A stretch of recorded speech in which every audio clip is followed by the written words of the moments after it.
Aí vem o São Paulo! São Paulo! O mundo é seu, torcedor tricolor!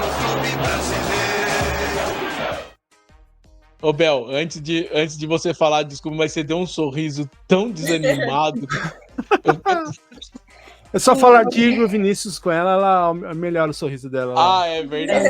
Olha lá, viu? Tirou, tá certo. Tá vendo? Você tem que animar a pessoa assim, entendeu? Aí você tá complicado. Mas vamos lá. São Paulo perdeu ontem, né, de 2-0 no Maracanã contra o Flamengo. Pareceu um jogo realmente de ataque contra a defesa. O Crespo escalou o time com 3 zagueiros e 3 volantes. Já pela escalação dava para ver que o São Paulo ia jogar pelo empate ou para se defender.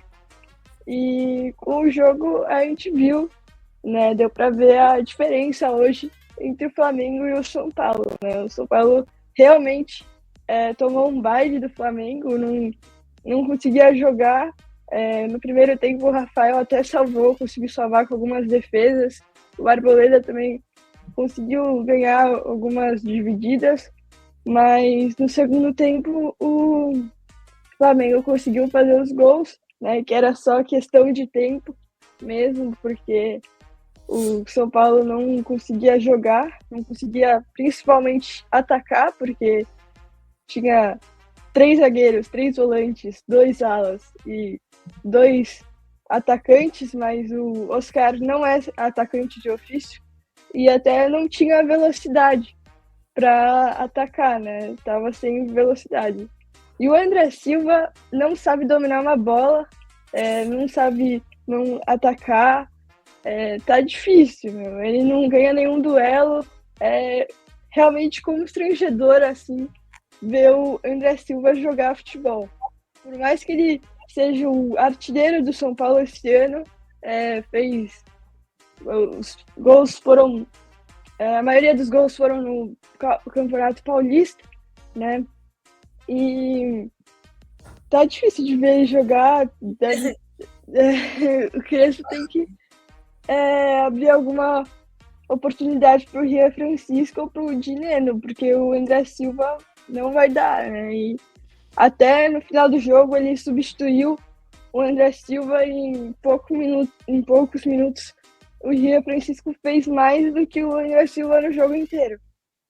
O Rian Francisco conseguiu ganhar algumas faltas para o São Paulo, só, enfim, tentando driblar os caras do Flamengo sofrendo faltas. E as substituições do Crespo foram boas, mas não dava mais tempo. E com isso, o São Paulo pode acabar a rodada na zona de rebaixamento com mais um resultado ruim. E antes da parada para o Mundial, o São Paulo já tinha um desempenho muito abaixo do esperado. Acho que muitos empates, poucas vitórias e algumas derrotas, né? E com isso o Crespo vai ter ainda muito trabalho pela frente. O Crespo até estava trabalhando o elenco com 2 períodos de treinamento, de manhã e à tarde. Com o Zubeldia não tinha isso, era só de manhã. Isso que mudou também para os jogadores, que o trabalho do Crespo é diferente do Zubeldia. E, bom, tem uma notícia boa que o São Paulo vai anunciar ainda nessa segunda-feira, o Gonzalo Tapia, que é atacante chileno que jogava no River Plate, um jogador de 23 anos. E o São Paulo também encaminhou aí a renovação do Alan Franco, o zagueiro Alan Franco, que é muito bom jogador, mas ainda está um pouco travada porque o São Paulo deve para os empresários do Alan Franco. E nessa semana o São Paulo também vendeu o meio-campista Matheus Alves para o CSKA, que ontem também conquistou o título, com um jogo já, conquistou o título da Supercopa da Rússia pelo CSKA. O próximo jogo do São Paulo vai ser na quarta-feira contra o Bragantino, e depois joga sábado contra o Corinthians. Não sei direito os horários, mas enfim. Pode ir falando aí que eu vou achar. O que eu estava vendo aqui que a Bel comentou aí que é gravíssimo, né? O São Paulo tem 2 vitórias, 5 empates e 6 derrotas. O jogo contra o Corinthians é no Morumbi, sábado, dia 19 às 21 horas. Desculpa, só inverti. O São Paulo tem 2 vitórias, 6 empates e 5 derrotas. É muita derrota. É muita coisa. O São Paulo vai jogar na quarta, 9h30 contra o Bragantino. E, Bel, você pegou a outra passagem do Crespo no São Paulo, né? Sim. Tá certo que é muito pouco jogo, mas deu para notar alguma diferença de como era o Crespo para essa segunda passagem? Porque falaram que ele deu uma evoluída depois que saiu do São Paulo, que ele foi treinar lá no time da Arábia e outros times lá também, né? Que assim, eu acho que contra o Flamengo é difícil de analisar isso, porque o Flamengo só de ver, tipo, cara a cara, jogador por jogador, o time já é melhor que o São Paulo. Então já era difícil ganhar, né? O Crespo até falou numa entrevista que esse jogo pode ser o mais difícil do ano, assim, do São Paulo, um dos mais difíceis, porque tem a Libertadores, a Copa do Brasil ainda. Mas eu vi que a saída de bola do São Paulo melhorou. Os jogadores estão tentando construir melhor essa saída de bola, que na época com o Crespo era ruim, mas agora, pelo que eu vi no jogo, evoluiu nisso. E eu acho que analisar assim, só com esse jogo contra o Flamengo é muito difícil. Assim, precisa de mais jogos para conseguir saber mesmo o que melhorou e o que continuou igual, ou piorou. E o fato dele já ter colocado os moleques ali, né, já deu pra sentir saudade do Zubeldia? Não, eu acho que o Zubeldia ia colocar o Dineno em vez do Ria Francisco. O Ria Francisco até fez um belo gol. Ele jogou um jogo contra o Sub-20, contra o Palmeiras. Que o São Paulo perdeu de 3-2 contra o Palmeiras, mas o Ria Francisco fez um belo gol, até foi capitão do São Paulo nesse jogo pelo Sub-20. E agora tem que dar espaço para ele, porque ele tem tudo para brilhar aí no São Paulo. E também, enfim, conseguir uma boa venda aí no futuro. Espero que não a um preço baixo, como foi com o Alves, né? Não fazer uma doação, né? Mas vender mesmo por um valor justo. O erro do São Paulo foi ter falado aqui que tá precisando muito de dinheiro, que ia vender os jogadores a qualquer custo, né? Isso eu acho que foi... Calma aí também, né? Não é tipo a qualquer custo, senão vira bagunça. Não, mas é porque daí quem quer comprar sabe que o time tá com o Pires na mão e aí quer esse dinheiro, pega, senão não vou dar mais também. Então vira bagunça. Você não pode Ele falar disposto, sei lá, abertamente. pagar 20 milhões num jogador, mas vai lá e oferece 5. E aí o clube perde poder de negociação, né? Porque quando aparentemente está tudo bem, o cara vem com dinheiro baixo. Não, eu não quero esse dinheiro aí. Pode aumentar isso aí, que agora o cara vem com valor baixo, o clube não tem como argumentar com ele. Aí o cara vai falar, ou pega ou não. E o clube precisando de dinheiro vai pegar. Né? Esse é o problema. O Matheus Alves aconteceu isso. O CSKA da Rússia ofereceu 6 milhões de euros. O São Paulo queria mais de 10 milhões para conversar, 10 milhões de euros. Só que aí não voltou com uma nova proposta e o São Paulo aceitou esses 6 milhões de euros. Mas tem outra coisa que é que eu queria falar, que eu acabei não falando, é o Lucas Moura, né? Que ele já está liberado pelo departamento médico, mas ele ainda não está confiante para voltar a jogar. Até não foi relacionado pro jogo de ontem contra o Flamengo, e acho que ele só deve voltar contra o Corinthians, porque, não sei, ele disse que não está confiante ainda, e ele não acha que a recuperação ainda que ele tá 100%, e ele quer estar 100% começar a jogar com 100% para ajudar o São Paulo. Tô até vendo aí o Lucas e o Yuri voltando contra no clássico aí. E uma outra notícia que eu vi aqui sobre o São Paulo, mas essa notícia aqui ela já abrange tanto o Santos contra o São Paulo. O Santos e o São Paulo foi do acordo que eles fizeram para jogar no Vila Belmiro e no Morumbi, né? Então eles firmaram um memorando, né, para ser feita 3 jogos de cada clube na casa do rival. Então o Santos ele vai jogar 3 jogos no Morumbi e o São Paulo, não sei a vantagem, mas vai jogar 3 jogos lá na Baixada. A vantagem pro São Paulo é dia de shows, né? Ah, tá. Eu achei que era por causa dos velhinhos. Que os senhorzinhos que aqui em São Paulo, tudo vai pra Santos, aposentar em Santos. Aí tem senhorzinhos que são São Paulinos também, então eles têm que assistir o jogo também. Já teve, né, Bel? Acho que foi ano passado, teve um jogo do São Paulo na Vila, não teve? Sim. Do Campeonato Paulista? Sim. Acho que foi ano passado. Que a torcida São Paulina ficou falando, né, que a casa de praia do São Paulo, a Vila Morumbiro, né?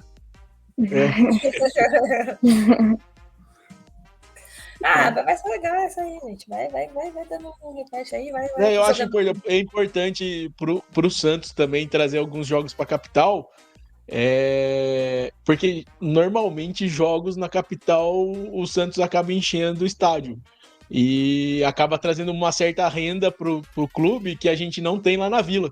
E aí demonstra até que cada vez mais que o Santos precisa sim de uma arena maior, seja em Santos ou não.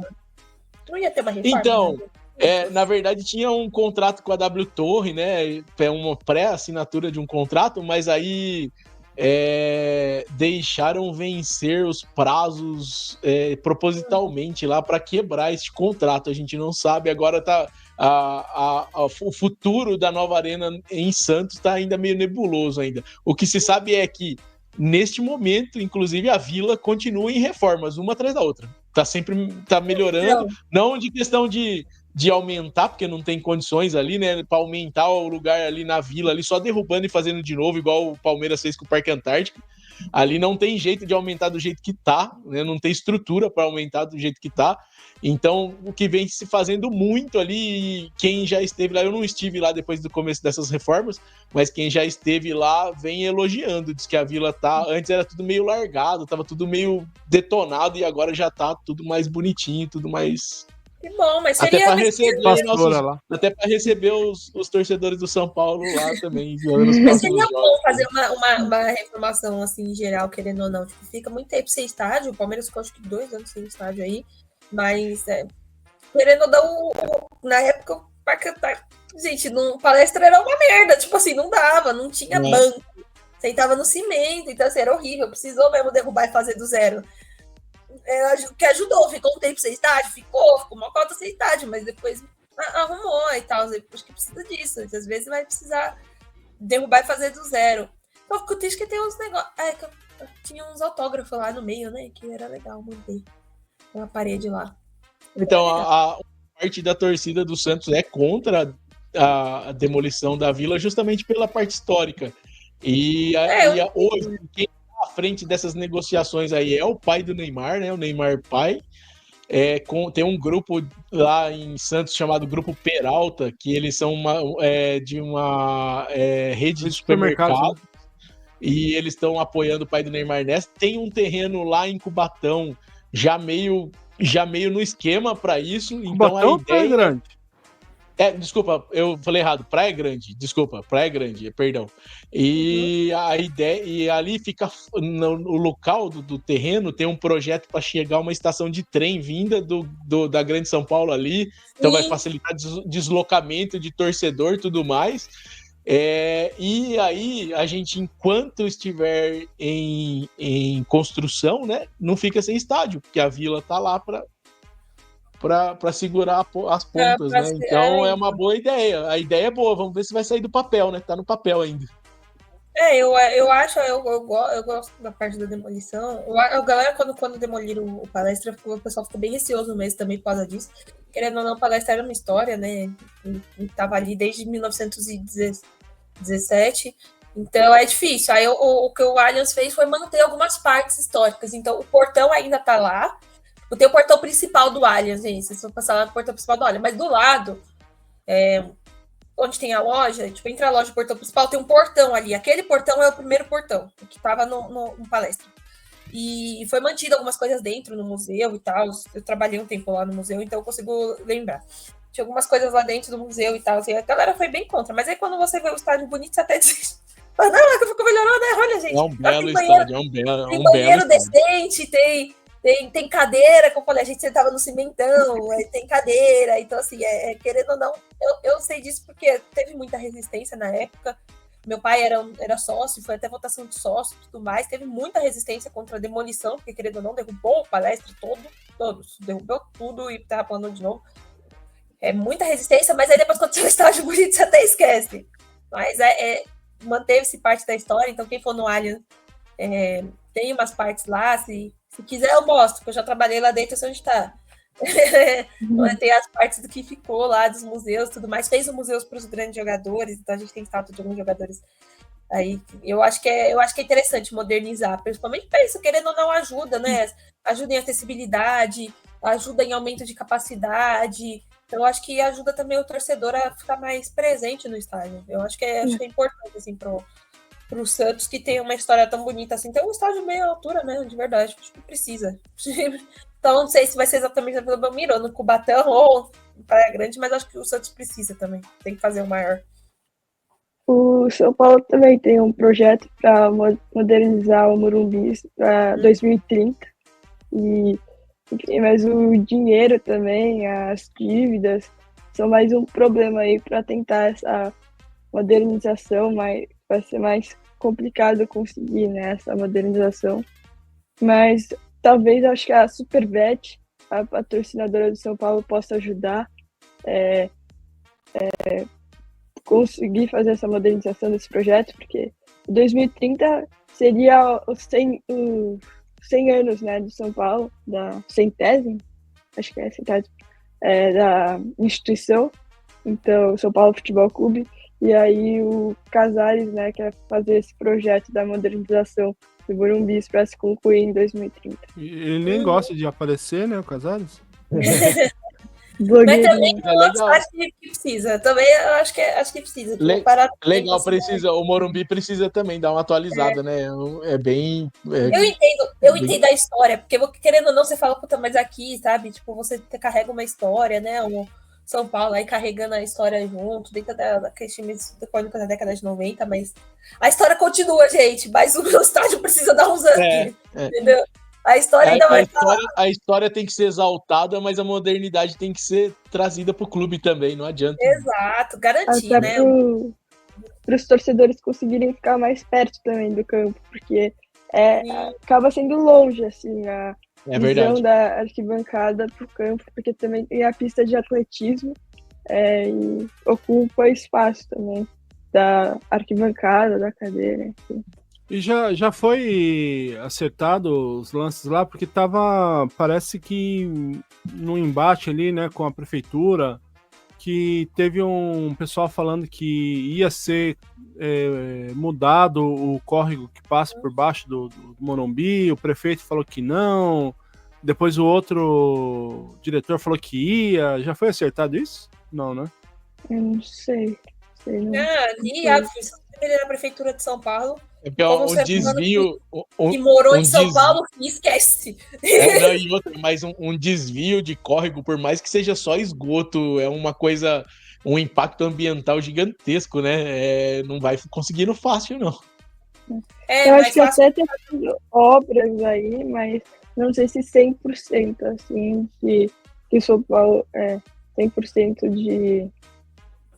não sei. Porque a diretoria de São Paulo falou que dinheiro para fazer essas coisas eles não têm. Então dependeria da prefeitura fazer esse desvio para eles poderem fazer. Acho que afundar mais o campo e trazer mais próximo, igual foi feito no campo do River, né? Que eles trouxeram as arquibancadas mais próximas. Né? Mas fica mais perto. Do Allianz eles fizeram isso na medida do possível também, para deixar mais... E também porque, querendo ou não, cabe mais, né? Que você empurra mais, você consegue colocar mais... Aumentou muito a capacidade. A vila, embora pequena, ela também não é no nível da rua, ela é um pouco mais baixa, por isso que as arquibancadas são uma parede, assim, ó. Elas não são abertas. Isso ajuda a aumentar a capacidade do estádio, né? Então eu acho que é bom fazer esse tipo de engenharia e dá. A melhorar a acústica também, né? A acústica também. Eu não sei se vocês já foram até... o Atlético Mineiro. Eu não sei se vocês já foram até a vila, mas é impressionante o entorno. Eu já passei ela tá no meio do bairro. São casas, assim, ó, em volta. Ela tá, tipo, casa, tem a vila. Aí, tipo, é um negócio, assim, impressionante. Então, por exemplo, lá, é o que eu falei. Se fosse reformar, ia ter que derrubar para poder fazer um projeto mais ou menos desse tipo, subindo e não abrindo, porque não tem nem espaço. Então, eu passei, é um bairro residencial mesmo. Assim, o espaço que tem em volta da Vila Belmiro são as ruas, é o quarteirão, assim, ó. Então é 6 metros das casas. 6, 7 metros das casas. É impressionante, assim. Impressionante. Não teria mesmo como fazer.